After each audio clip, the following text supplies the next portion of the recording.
This is a moment in Jewish history. Israeli municipal elections are coming up, and this is an opportunity to explore elections of the past. Every 5 years, cities and municipalities vote for mayor and city council throughout Israel. This year, the election has been postponed twice due to Operation Iron Swords. This was done in the past for the 1973 Knesset elections due to the Yom Kippur War. Israel's first ever elections were also postponed in 1948 due to war. Israel's Declaration of Independence called for a set date for the first elections, but the surrounding Arab countries invaded the newly established nation. Israel's first elections were finally held in 1949. Here is a description of Israel's first elections from the Jewish Telegraphic Agency. In brilliant sunshine and in a quiet holiday atmosphere, Jews and Arabs throughout Israel cast their votes today for the first national elections since the establishment of the Jewish state. Long queues of voters lined up from the early morning hours before the thousands of polling stations throughout the country. Premier David Ben-Gurion and his wife were among the early voters at a station in northern Tel Aviv. In Arab-populated areas, separate lines were formed in front of the polling stations by Arab women. This was the first time in the life of the Arab women that they had been permitted to cast their ballots. For many Arab men, it was also the first time that they were participating in elections. Orthodox voters recited Shechechianu when they cast their ballots in the first election of the Jewish state. In Jaffa, Arab propagandists appealed to Arabs to cast their ballots for the sternest ticket, which lists the Arab leader Abu Ghosh as a candidate for the Israeli National Assembly. A large group of Druze were among the voters in villages near Haifa. A more personal description of the first elections can be found in the book The Diary of a Mukhtar of Jerusalem, the writings of Rabbi Moshe Yekutiel Alpert. Born in Israel, Rabbi Alpert taught at the prestigious Eitz Chaim Yeshiva in Jerusalem. In 1949, he wrote the following. At 5:35 a.m., my wife and I got up early, as did my brother, my brother-in-law, and my son Dov. After we drank a quick cup of coffee, we dressed in our Shabbat clothes in honor of this great and holy day, for which we recite, "This is the day proclaimed by God, let us rejoice and be happy." After 2,000 years of exile, actually since the 6 days of creation, we have never had an opportunity as today, that we can go and vote in a Jewish state. Blessed be He that He has enabled us to live and see this day. My son Dov left the house at 5:45 and went off because he's a big supporter of the Herut party and didn't return until night. My wife and I and my brother and brother-in-law went to the voting station of District 10, holding our State of Israel-issued identity cards in our hands. We walked a short distance from our house to the poll with great joy. We are currently living downstairs from the Goldschmidt family, since our house in Beit Yisrael had been hit by a rocket and was being repaired. That is why we were assigned to this station. All the way to the polling station, I felt like on Simchat Torah, when we dance with the Torah, but instead of a scroll, I held my Israeli ID card in my hand. You can't imagine the happiness and joy I felt. At 5:50 a.m., we came to the building and were the first ones there.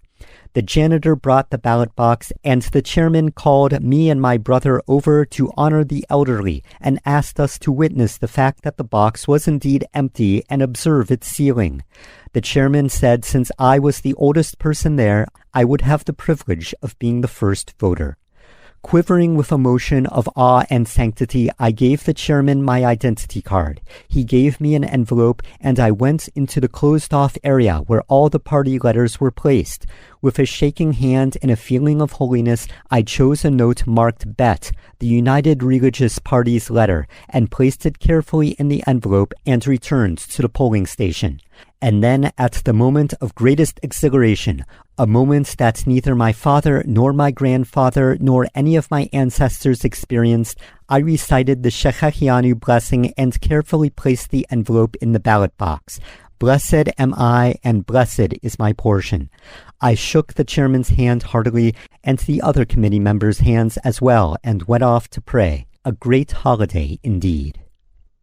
The following is from British Movietone and British Pathé. The printing of posters was an important part of Israel's first election campaign. 1,200 candidates from 21 parties to be chosen for 120 seats by an electorate of under 500,000. The campaign is reported as being a pretty noisy affair, but that was quite natural on such an exciting occasion. All shades of opinion, from the United Religious Front to the Communist Party, had to be expounded by loudspeaker and by poster. Anyone, Jew, Christian or Muslim, could vote. Proportional representation is the system. Israel's first general election became a matter of some importance. For the voters, many of whom are refugees from Europe, it is the first free election they have ever experienced. David Ben-Gurion, head of the Mapai party, became Israel's first prime minister. Voter turnout was over 86%. Many colorful political parties and elected officials ran in the first election. The party described by Rabbi Alpert in his memoirs as Bet was the United Religious Front. It became the third largest, following Ben-Gurion's Mapai and the similar Mapam, which later joined forces to become the Labor Party. The United Religious Front was headed by Rabbi Yehuda Leib Fishman, who later became Yehuda Leib Maimon. He was one of the founders of the Mizrahi movement in 1902 and was arrested several times for Zionist activity by the Russian authorities. In 1946, he was imprisoned by the British in Latrun. The British detained him on Shabbat, and he refused to ride in a vehicle and offered instead to walk to the nearby police station. The British refused his offer and forced him into the car. Maimon helped draft Israel's Declaration of Independence and was one of its signers. He attempted to get his friend David Ben-Gurion to add the words, "Trust in the God of Israel," to the declaration, but the committee opted for a compromise with the secular members, and it says today, "Trust in the Rock of Israel," which could be interpreted in both a religious and secular sense. Other notable parties were Menachem Begin's Herut Party, the fourth largest, and the Israeli Communist Party, which won one seat in the Knesset plenum. Another party was the Yemenite Association, headed by Zecharia Glosca. The party's roots went back to the 1920s as the Association of Yemenis in Israel, which had delegates in the World Zionist Congress and the Provisional State Council when the British still controlled the land of Israel. The Democratic List of Nazareth was headed by Saif el-Din el-Zuabi, who was a member of the Knesset until 1979. Before the establishment of the state, he worked in the Haganah's news service. The party's other leader was Amin-Salim Jarjora, who was born in Nazareth to a Christian-Arab family and attended law school in Jerusalem. He served in the Ottoman army during World War I and later became mayor of Nazareth. The WIZO, the Women's International Zionist Organization, was founded in 1920 in England and had delegates in the Zionist movement. Before Israel's independence, Rachel Lubarsky, later Rachel Cohen-Kagan, represented WIZO in the Provisional State Council. She was later elected in the first Knesset. She was a signer of the Declaration of Independence and wrote about the historic moment as follows. The voice that read the text was David Ben-Gurion's familiar voice. The words were familiar, the surrounding faces also familiar, and yet it was impossible to perceive that all of this was happening in reality.